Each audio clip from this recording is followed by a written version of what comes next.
開花するニュータイプ能力 XM-X3 クロスボーンガンダム X3。 XM-X3 クロスボーンガンダム X3 は1994年に連載された漫画機動戦士クロスボーンガンダムに登場する機体です。クロスボーンガンダム X3 は本作の主人公トビアーロナクスが登場し、地球を破壊しようとする木星帝国のクラックスルガチの野望を阻止するべく戦い抜きました。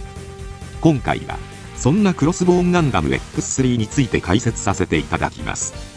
俺は人間だ。人間でたくさんだ。宇宙世紀 O123 映画ガンダム F91 で描かれたコスモバビロニア建国戦争が勃発しましたが、戦争終結後大きな戦乱もなく平和な時が続き10年が経ちました。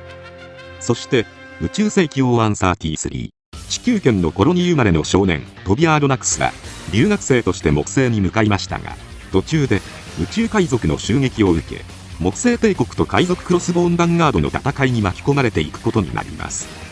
たまたま乗り込んだ戦艦で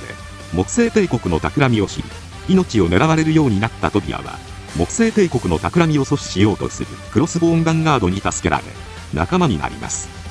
全くモビルスーツの操縦方法も知らない素人のトビアでしたが、数々の危機をくぐり抜けて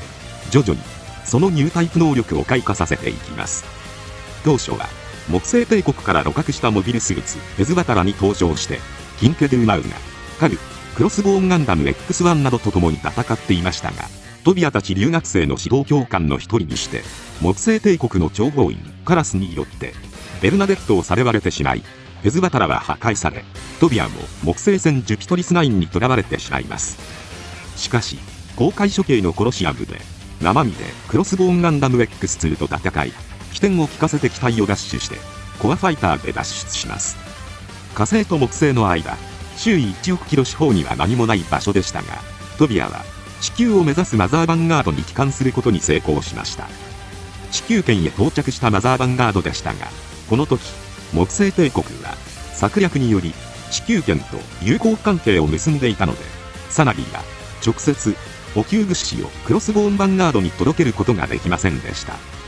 そこでクロスボーンヴァンガードの艦長ベラロナの10姉妹シェリンドン・ロナ、通称シェリーが指揮するエオスギクスゴウが代わりにクロスボーンヴァンガードへの補給物資運搬を引き受けます。こうしてクロスボーンガンダム X3 は補給物資の一つとして貨物室に置かれていました。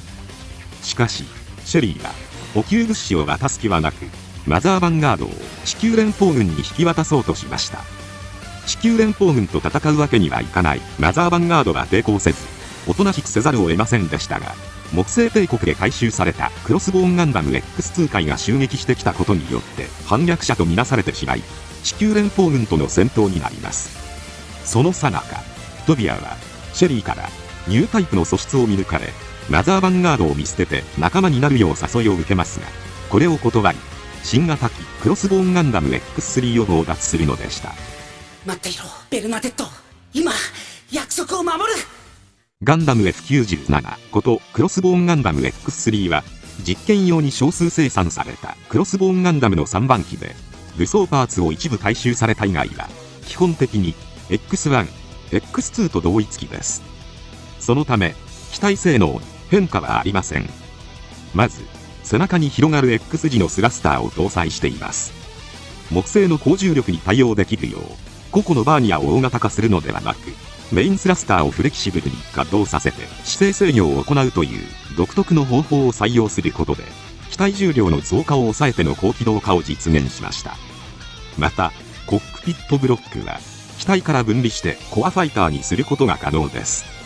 基礎構造はクラスターガンダムのコアファイターを参考にして設計されており、マルチプルな運用を目標とされています。武装としてはまずクロスボーンガンダム X1 や X2 と共通武装を多数所持しています。頭部には2門のダルカン砲が内蔵されており、剣部には2本のビームサーベルを搭載しています。ビームサーベルは格納したままでビームガンとしても使用可能です。コアファイター時の武装としても使用可能な兵装です。フロントスカートにはシザーアンカーを装備しており、敵機の高速や磁気の固定などで使用されます。両脚部にはヒートダガーを装備しており、ふくらはぎから取り出して手に持つほか、足裏から刀身を出して蹴りと同時に切りつけたり、そのまま足裏から射出して攻撃することも可能です。クロスボーンガンダム専用兵装であるザンバスターは装備可能ですが、劇中ではジュピトリス9から発射されたミサイルの迎撃などで使用されているのみとなっています。クロスボーンガンダム X3 特有の兵装としては、まず胸部ガドリング砲を持ちます。ドクロ型レリーフの目の部分に2門内蔵された実弾兵装です。劇中では X3 を強奪し、エオスニュクス号から脱出する際、壁を破壊するのに使用されています。両前腕部には、それまでの X1、X2 に装備されていたブランドマーカー兼ビームシールドの代わりにアイフィールド発生装置が装備されています。アイフィールドは、ビーム兵器に対する有効な防御手段として1年戦争から導入されていたシステムですが、高出力ジェネレーターを持つ機体にしか搭載できなかったため、特に小型モビルスーツには広く普及されなかった技術でした。しかし、宇宙世紀O123以降の小型モビルスーツの高出力化に伴い、改めて投入が検討されます。そして、実験として、この X3 に搭載されました。通常のアイフィールドやビームシールドは、より強力なビームで弾き返す、あるいは相殺しようとするという仕組みですが、X3 に搭載されたアイフィールドバリアは、手のひらから強力な磁場を発生させることで、ビームを湾曲または拡散させます。そのため、通常のビームシールドでは防ぎきれないほど、強力なビームが命中した場合でも、X3 のアイフィールドは、ビームの直撃を避けることが可能です。非常に強力な防御兵装となっていますが、その代わり、作動時間が105秒であることに対して、冷却時間が120秒必要なので、連続使用すると、約15秒は、完全に無防備になるという弱点を抱えています。劇中では、敵機の攻撃を防ぐほか、エレゴレラに奪われた村正ブラスターを小艇で受け止め、そのまま押し付けるという、恐るべき性能を見せつけています。俺の方は戦争をやっているつもりなどない。 X3 は同時に開発された新装備として村正ブラスターを持ちます。剣状の武装ですが、縁に沿って連なる14本のビーム刃と先端に設置された1門のビームガンを持ちます。ビーム刃を発生させずに敵機を何度も殴りつけても破損はしないほど頑丈な構造になっています。ビーム刃を発生させるとノコギリ状の刀身になり、切断能力に優れた武装になります。また村正ブラスターは柄にトリガーがあり、近接武器としてだけでなく、先端のビームガンからビーム弾を発射する射撃武器としても使えるマルチプルウェポンです。そして先端のビームガンは大型ビームサーベルを発生させることができるので、広範囲の斬撃を仕掛けることができます。劇中では巨大なディビニなどの関節を簡単に切り落とすほどの切断力を発揮し、さらに一振りで16発の核ミサイルの弾頭のみを切り落とすなどの性能を見せつけています。なお、村正ブラスターは強力な反面、接近武器として複数のビーム刃を発生させる上、ビームガンとしても使えることから大量のエネルギーが必要になるので、長時間の使用は不可能です。また、セーフティを解除することで X3 以外の機体でもビーム刃を発生させることが可能な兵装となっており、劇中ではトビアがセーフティ解除方法がわからず、エレゴレラによって解除され、初めて出力展開されました。ならば海賊らしくいただいてゆく。劇中ではクラックスルガチのバイオノーが操縦するエレゴレラと戦い、ベルナデットを取り返したトビアは X2 回に撃たれたキンケドゥの X1 回を追って地球へ降下します。地球ではデスゲイルズのトトがアビジョ、クワバーゼと遭遇し、3対1という不利な状況で戦い抜きます。向こうも人間、こっちも人間、チャンスはあるはず。空中から仕掛けるクワバーゼに対して燃え盛る丸太を投げてひるませた隙に掴んでぶん回すなど奇襲を仕掛けるも危機に瀕しますが、キンケドゥの助けにより難を逃れました。そして核攻撃で地球すべてを焦土と化す作戦を仕掛けるデガチの野望を阻止するため、キンケドゥと共に最後の戦いへと向かいます。キンケドゥさんは僕が守りますから。こいつ。